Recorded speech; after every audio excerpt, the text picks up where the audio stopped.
તો આ તરફ સુરતમાં ફરી એકવાર મેઘરાજાએ કરી છે ધમાકેદાર એન્ટ્રી। અઠવા ગેટ, પીપલોદ અને રાંદેર, અડાજણ સહિતના વિસ્તારોમાં વરસાદી માહોલ છવાયો। વરસાદના પગલે વાહન ચાલકો મુશ્કેલીમાં મુકાયા છે। 2 જુલાઈ સુધી સુરતમાં ભારે વરસાદની આગાહી કરવામાં આવી છે, તો તંત્રને સ્ટેન્ડ બાય રહેવાના આદેશ આપવામાં આવ્યા છે।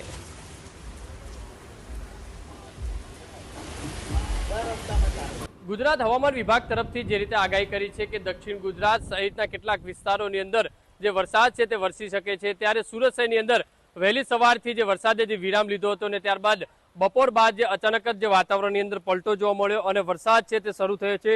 સુરત શહેરના અલગ અલગ વિસ્તારોની અંદર જે વરસાદ છે તે વરસી રહ્યો છે। રાંદેર, કતારગામ, ડભોલી, અડાજણ, અમરોલી, જહાંગીરપુરા જે છે આ તમામ જે વિસ્તારોની અંદર, ઉધના છે, આ તમામ વિસ્તારોની અંદર બપોર બાદ અચાનક જ જે વાતાવરણની અંદર પલટો આવ્યો અને જે વરસાદ શરૂ થયો છે।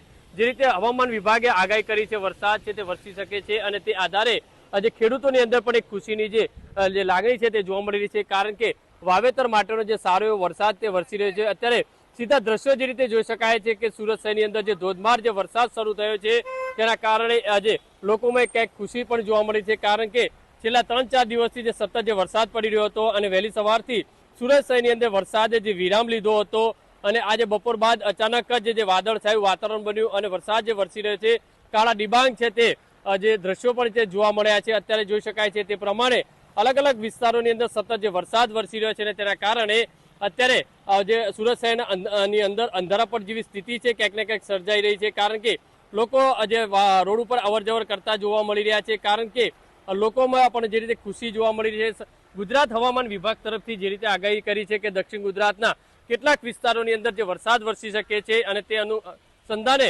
જે સુરતની અંદર પણ બપોર બાદ જે સતત જે વરસાદ વરસી રહ્યો છે તેના કારણે ખેડૂતોની અંદર એ ક્યાંક ખુશીની જે છે લહેર છે તે જોવા મળી રહી છે।